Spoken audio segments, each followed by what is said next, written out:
Por fin, la extrema izquierda española acaba de descubrir que el Estado no puede gastar ilimitadamente en todo, que gastar más en algunas partidas como defensa implica por necesidad gastar potencialmente menos en otras, como por ejemplo la sanidad o las pensiones.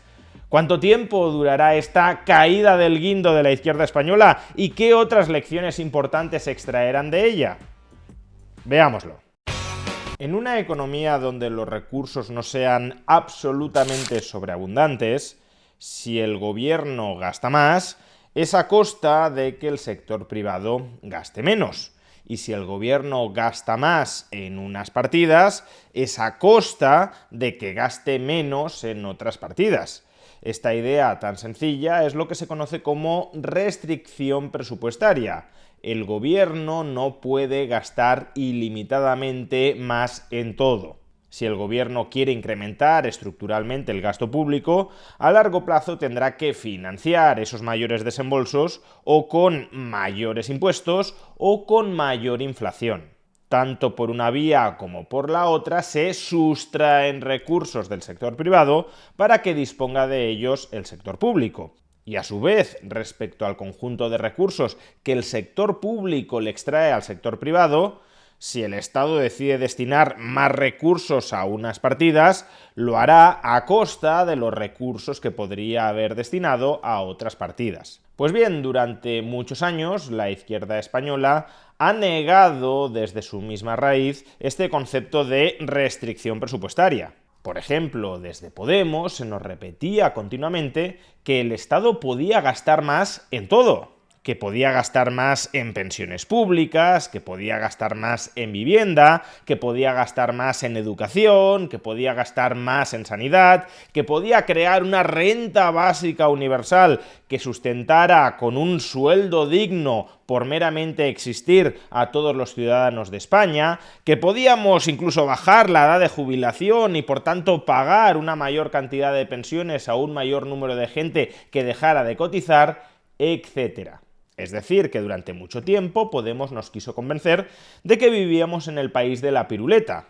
El Estado siempre podía gastar más en todo y el único peaje que como mucho había que pagar para que el Estado gastara ilimitadamente más en todo era subirles los impuestos a los ultrarricos. Pero más allá de eso, el sector público podía vivir en una era de sobreabundancia. Pues bien, como sabéis, ahora mismo los distintos estados de la Unión Europea están planteando la necesidad de incrementar de manera muy sustancial su gasto militar. De hecho, en un vídeo anterior ya explicamos, desde la perspectiva de la restricción presupuestaria, por qué este incremento del gasto en defensa resultaría muy costoso por una vía o por otra para la población. Pero claro, desde la óptica tradicional de Podemos, este incremento del gasto en defensa, hasta el 3 o incluso hasta el 5% del PIB, debería ser algo muy sencillo de ejecutar. Si la restricción presupuestaria no existe, si el Estado puede gastar más en todo de manera prácticamente ilimitada, solo subiéndoles como mucho los impuestos a los ricos, pues entonces ese Estado también tendrá capacidad para gastar muchísimo más en defensa sin que el pueblo ya no lo note de manera apreciable. Pero no, tras años de habernos intentado convencer de que el Estado podía gastar más en todo, ahora resulta que Podemos, respecto al incremento del gasto en defensa, ha descubierto el concepto de restricción presupuestaria. En esta infografía de la formación, de hecho, nos dicen que es algo muy sencillo de entender. Debe de ser tan sencillo que no lo habían entendido hasta el momento. ¿Y qué es eso tan sencillo de entender? Pues nos dicen que lo que se gasta en esto, en tanques, no se gasta en esto, en hospitales. Por tanto, más gasto en defensa es menos gasto en sanidad o en servicios sociales, como si el Estado ahora ya no pudiese gastar mágicamente mucho más en todo. Como si la única tecla que hubiese que pulsar para multiplicar mágicamente todas las partidas de gasto del Estado ya no fuera solo subirles los impuestos a los ultrarricos. Un gran hallazgo teórico, desde luego, Tan es así que desde Podemos están tremendamente orgullosos de este descubrimiento intelectual, cierto, correcto, el de la restricción presupuestaria, que acaban de efectuar. Escuchemos, si no, a Irene Montero autodándose la razón con respecto a este punto. Quiero que veáis este vídeo. Estoy de acuerdo con lo que ha dicho el primer ministro Sánchez. En Finlandia hemos tenido que recortar el gasto público de forma dramática. Vaya, así que el primer ministro de Finlandia reconoce abiertamente delante de Pedro Sánchez que han tenido que hacer recortes sociales dramáticos para aumentar el gasto en armas. Así que, a pesar de la propaganda, es verdad que el dinero que va para aumento de gasto militar sale de nuestros hospitales, nuestras escuelas, nuestras universidades y nuestros servicios públicos. El momento de hacer algo es ahora, porque cuando esos recortes lleguen va a ser demasiado tarde. Y sin embargo, no es inevitable. Este es el momento de decir no a la guerra. Pues sí, más gasto en defensa es menos gasto potencial en otras partidas del Estado. O también es menos gasto potencial por parte del sector privado.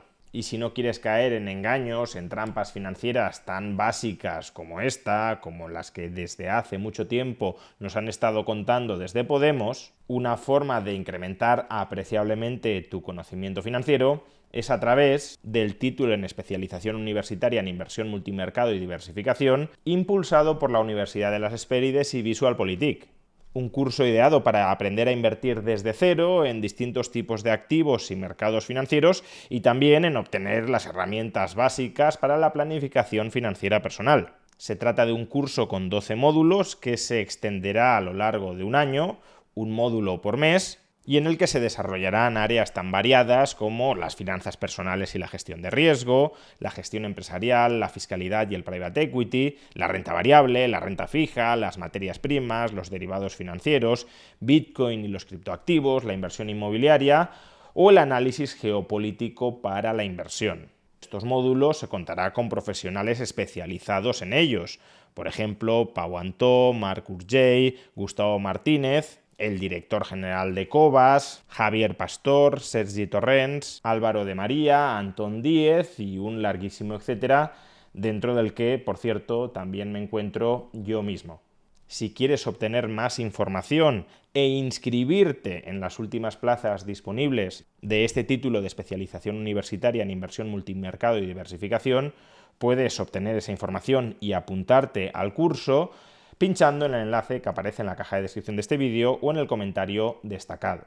Si el Estado gasta más en unas cosas, ha de gastar menos en otras o ha de forzar a familias y empresas a que gasten menos en las suyas. Por eso, cualquier propuesta de incrementar el gasto público no sale gratis. Proponer incrementar el gasto público en una partida determinada es proponer no incrementarlo en otras o forzar al sector privado a que gaste menos en aquello en lo que el sector privado querría gastar. Pero claro, reconocer la existencia de una restricción presupuestaria coloca a Podemos y a otras formaciones de izquierdas en una incómoda posición ideológica. Si gastar más en tanques implica necesariamente gastar menos en hospitales, entonces, y siguiendo exactamente la misma lógica correcta, gastar más, por ejemplo, en pensiones públicas implicará gastar menos en hospitales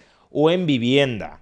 Y si esto es así, y Podemos nos dice que es así, ¿por qué cada vez que Podemos, por ejemplo, defiende una subida de las pensiones públicas, no dice que esa subida de las pensiones públicas va a implicar que, por ejemplo, se construyan menos viviendas públicas? Es decir, ¿por qué no nos dice que el mayor gasto en pensiones públicas implica recortes en el gasto actual o al menos en el gasto potencial en otras partidas del presupuesto que también pueden ser tremendamente sociales?